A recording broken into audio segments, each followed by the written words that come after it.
एक शख्स हज़रत अली रज़ी अल्लाह ताला अन्हु के पास आया और कहने लगा, मुझे कामयाबी की कुछ बातें बता दें। आपने फरमाया, ऐसी 3 बातें बताता हूँ, अगर इनको तुम अपने पल्ले बांध लोगे तो तुम हमेशा हमेशा के लिए कामयाब हो जाओगे।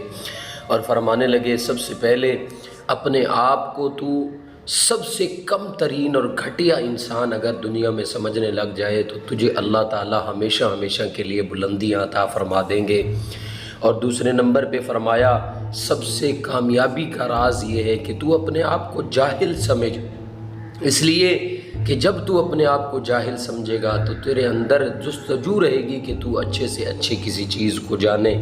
और तीसरे नंबर पे फरमाया, कामयाबी का राज ये है कि जब तुझे कोई खुशी मिले तो उस खुशी के ऊपर कतराना नहीं, उस खुशी के ऊपर इतराना नहीं, वो आर्जी समझना, इसलिए कि ये खुशियाँ आर्जी हैं।